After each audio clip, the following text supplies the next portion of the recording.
Hi guys, welcome to my YouTube, and actually this is going to be my first YouTube channel or my first YouTube video. So definitely of that I'm going to call myself Anita for some reasons. And well, to this first video, I'm going to be sharing about my my life, or more about the things that actually I have achieved so far. And of course, as first things first, I would love to welcome you guys onto my YouTube channel. I would love you guys to like, subscribe, and also share with your family and friends. So, first thing first, I'm going to be beginning and saying a lot of things. So, first things first, I'm here to help people understand what is the meaning of au pair, because for me, I came to France as an au pair. And first thing first, what is an au pair? An au pair is where you are a foreigner, you come to another country where they don't speak English, okay? Yeah, they don't speak English, and you're here to learn their language, you're here to learn their culture. So that is all about au pair. And how do you become an au pair? First thing first, you have to go online, go to websites such as aupairworld.com, aupair aupair.com. There are others like Au Pair Valley, all those websites that they can help you get and host family, because you're going to another country as an au pair. You are supposed to have a host family who are going to send you documents or invitations, even the contract for you to come to their country as an au pair. And above all, I know it's not easy getting a host family, but sometimes it depends with your luck, or let's say your charming star is shining bright on you. And yes, so I'll be here discussing about the documents needed from your side and from your host sides. So first thing first, let us start with the au pair side's documentation needed. So, on the side of the au pair, what you are required to have, you're supposed to have a birth certificate. This birth certificate, of course, for those who don't know, it's a registration in your country where the government is able to provide a birth certificate for you, that it shows the name of your parents, the date of birth, the place where you are born, and yes, it's like that. So just summarizing a little bit. So another thing is you are supposed to have educational certificates.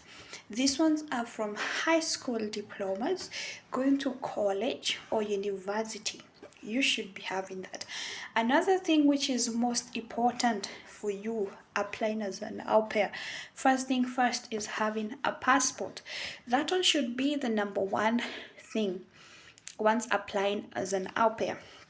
The other thing I'm writing down so that I can be able to remember and recall, not to miss one point. So another thing is you're supposed to have how do you say, police clearance form. Yeah, yeah, that one. You should have it because it's going to be required in the embassy. And another thing, in some countries, this police clearance form, it should be verified by the government. So, like for me, I'm from Kenya, and I had to take my police clearance form to a Huduma Center. That is how we call it. It is a government center where they offer all the government services. So you have to take it there. And I had to pay 200 Kenyan shillings. That one is like less than 5 euros, let's say like that. So I had to take it and has to be verified.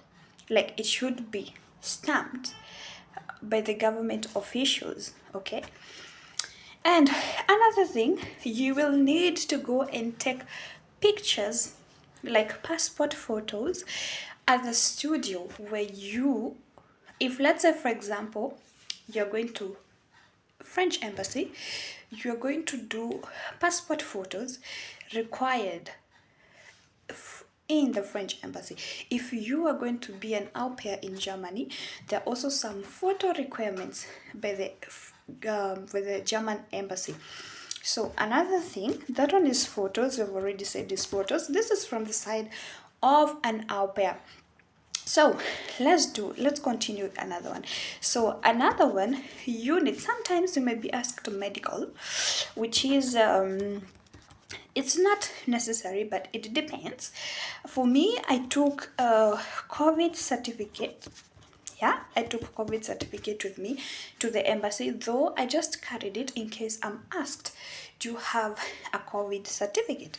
Another thing you should not forget is your identification card or an ID card that you have been issued by your government that is proving that you are 18 years and above. Other countries, they get identification cards when maybe they're 16 years. It depends, but in my country, Kenya, it is from 18 years old. That's when you get an ID. Another thing that you're supposed to have when going to the embassy, you are supposed to have a motivational letter. A motivational letter, this is where you have to write down or express yourself why the embassy should give you this au pair visa, because it's very important, and majority of this, there's a way of writing. Okay, and we're going to go step by step.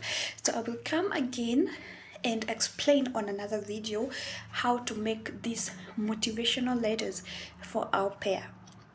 Okay, so these motivational letters, that is where you express yourself, the reason why you need this embassy to give you that au pair visa. It's very easy as long as you know what you need. So another thing, you should have a visa form. A visa form, this form is where you get it online on a portal, on the embassy portal. They normally give you, and this is where you fill in the details. You fill your details, you fill in the details of your host family together with the address, together with the number. Of course, you're going to see all of those, okay? Another thing, you should be having an appointment form, which is very important. You can't just go to the embassy. Wow. Okay, you can just show up in the embassy without an appointment, because it's an official government, how do you say, establishment. Okay, you're supposed to go with an appointment. Let's say it's like an office. Of course, you are required to have an appointment, which is very important. And another thing, let's not forget, I normally tell everyone, when you apply for these visas, not only au pair visas, also family visas or anything else, you should have faith. Faith is the most important thing, and that faith is by trusting in God. Okay, so once you go with the appointment form, you have your visa form. Okay, you must also have a CV. Let's say, for example, you're working in a company. That company should, okay, sorry, you should have a CV. So this CV, if you're doing if you're going to as an au pair, okay, but specifically I was speaking about au pair. So this one, this CV should be speaking more about you looking after kids. Okay, it should be more on looking after kids. So this is why you need a CV. And another one, you need a letter from your employer, because it's very important. Okay, so this, it should have also a stamp from your employer. Let's say if you are working in a factory, in an establishment, your employer should state that they have allowed you to take a step to go ahead on going abroad as an au pair, as a student, like that. And I believe each and every embassy they normally require these letters from the employer so that they can know, were you working or were you still at home without doing anything like that. So those are the requirements that you are needed to have. And as I've stated, from the OPIA side, you should have a birth certificate, you should have educational certificates, you should have your own passport for traveling, and you should be having a police clearance form. You should have photos, which is the ID photos. You should also be having a medical certificate, e.g. COVID certificate.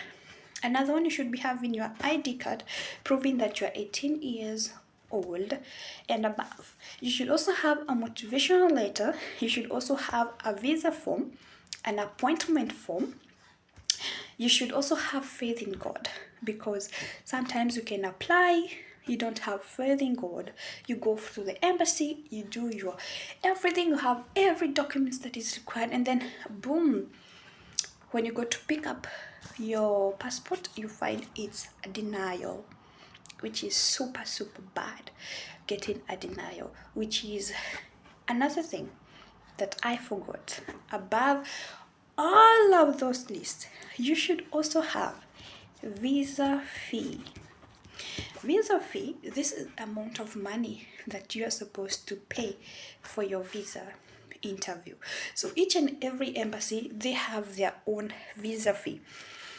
According to me, when I went for my appointment in 2022, I had to pay 12,851 Kenyan shillings. Okay, it's like €100, something like that, €100 or 99 euros, something like that by that time.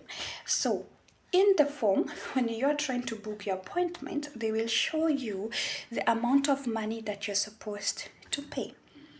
And that is very good. So for me, my advice, once you go to your visa appointment, you should have the exact amount. If it is 13,000 Kenya shillings, it should be 13,000 Kenya shillings. Let me speak now into euros.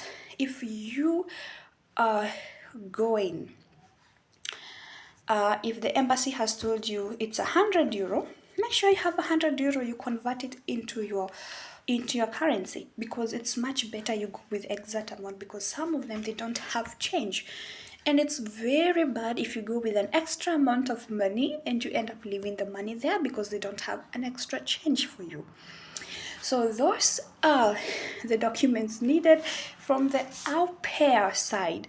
And of course, I'm going to do another part 2 of the video showing more about the host side's document they should be having.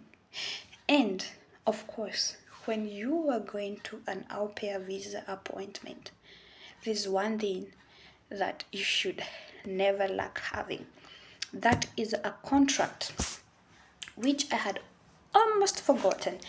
You should have a contract which is based on au pair. Okay, so in France, because I'm an au pair in France, I was an au pair. I'm not an au pair again. I was an au pair. When I came with a contract called SEFA. This SEFA is a contract for au pair. So this is where the host and the au pair, they make an agreement, and you have to make sure you sign. If there are some places you're supposed to tick on agreement on wherever, you should tick on them. So that is how it's supposed to be. So as I've told you, that is the most important. And another thing, of course, you must go with an invitation. Okay, an invitation letter that is sent by your host family. So that's why I had forgotten this two, the contract and the invitation. Why? Because I'm going to repeat them again on the side of the host family, and I will see you again on the next part 2 video of the host side's document required for you to go to the embassy for the appointment of an au pair visa. Ciao, ciao.